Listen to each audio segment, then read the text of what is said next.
We are all excited about Manchester United defeating Liverpool.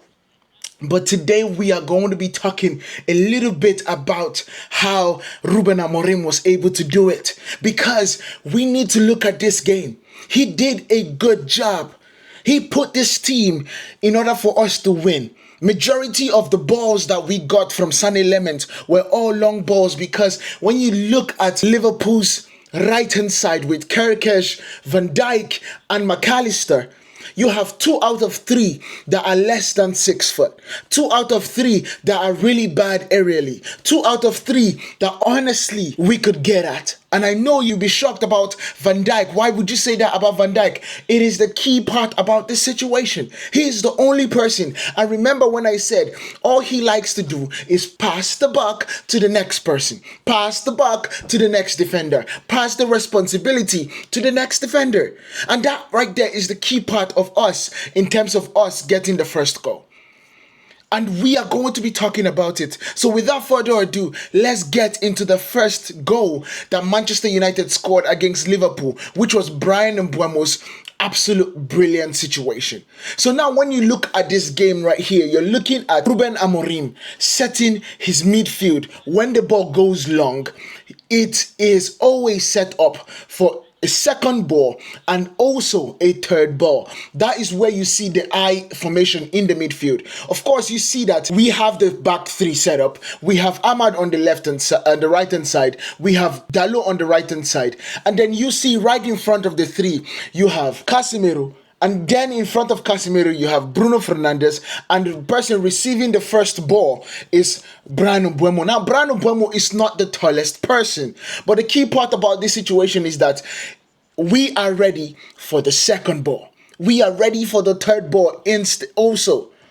And so the ball falls directly to Bruno Fernandes.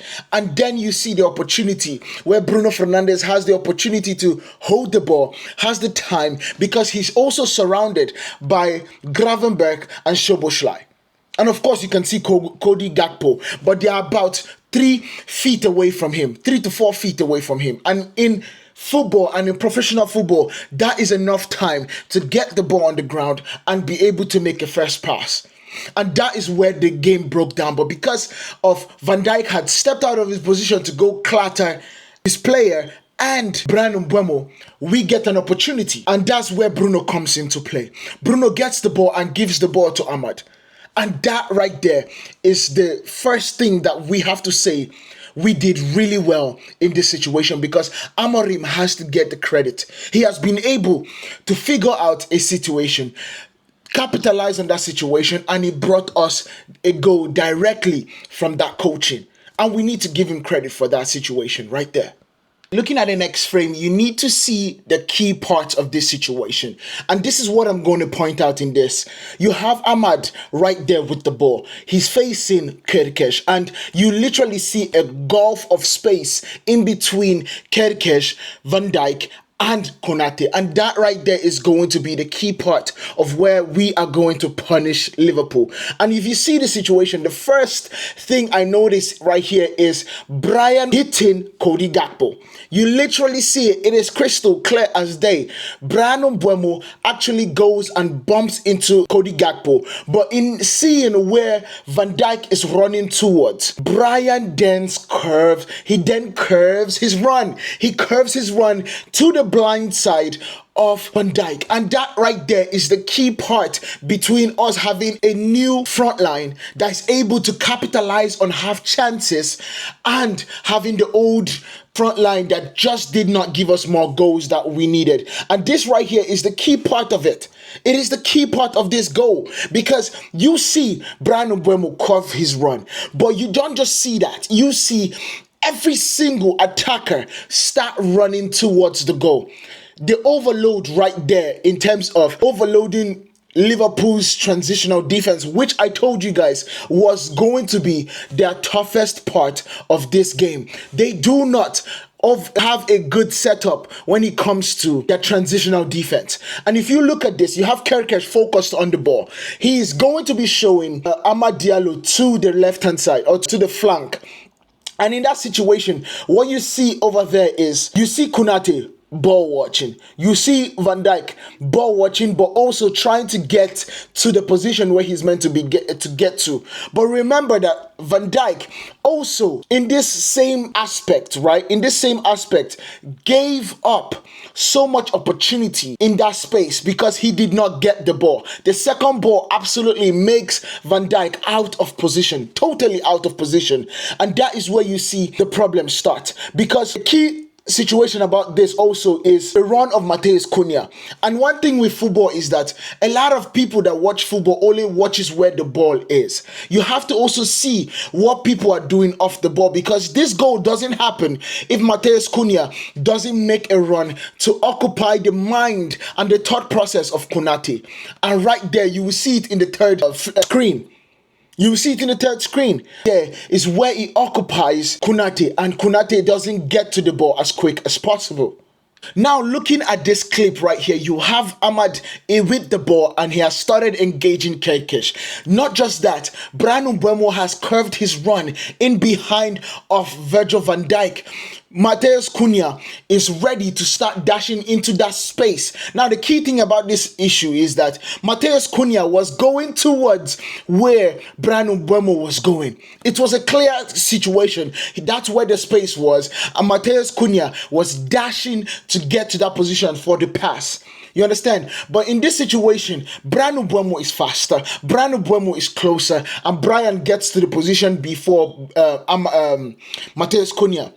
But the key thing about this situation here is Virgil van Dijk. Virgil van Dijk is not dashing. He's not busting his lungs to get back into position. He is passing on the buck to Konate. And that right there is what is the most infuriating thing about Virgil van Dijk's game. Yes, it's communication. But when it comes to situations like this, he keeps on trying to pass it on to Konate. And then when he passes it on to Konate, Konate in this situation has two people that he needs to think about. He needs to think about Cunha and he needs to think about Bryan Mbeumo. He needs to hold his run to see if Cunha is going to go around and Amad is going to get the ball to the back post, but or also hold his run to see if Bryan Mbeumo goes in between him and Virgil van Dijk, and Amad is going to lay the short pass to Bryan Mbeumo. That is where that split second makes him late to choose where he goes to. That split second did not allow him to get to Bryan Mbeumo quick enough, even though he is very, very fast as a defender. And then you see the situation of Bruno holding his run because of he sees his two number 10s going forward. He's holding his run, he's staying in the pocket, and that right there is also a very, very crucial part that we will see in the next clip about this situation. In the next analysis, we will see that that style of holding, that discipline of holding your run could create an opportunity, a goal scoring opportunity, and that right there is Amorim. That right there is coaching. That right there is discipline. That right there is understanding what your player is going to do. This right here is what decision making comes to play, because Amad chooses to pass the ball to Bryan Mbeumo, who has a better chance for a simpler ball to finish one time. And the ball was well weighted, well paced, and to Bryan Mbeumo to hit it perfectly one time with his right foot, with his non-dominant foot. Now, if you see in the situation, Konate still gets to Bryan Mbeumo because of his hesitation. But the key thing about this situation is that you see Virgil van Dijk now trailing in behind. Not just trailing in behind, he is going towards the other side, thinking it is going to be a check back to Bruno Fernandes. To Matheus Cunha. Now the situation about this is that Bryan, if he touches this ball before he shoots, if he holds the ball 1 second longer, Konate is in there. That right there is the reason why we brought Bryan Mbeumo to Manchester United. We paid the big bucks. Someone that understands how to turn half chances into a goal. Last season, 20 goals. Majority of them were from half chances. And we have started seeing Brian Mbeumo do this. And that right there is the reason Manchester United brought him. And the good part about this situation is that nobody stopped running. Every single person continued running. Mason Mount was occupying the other side of Bradley.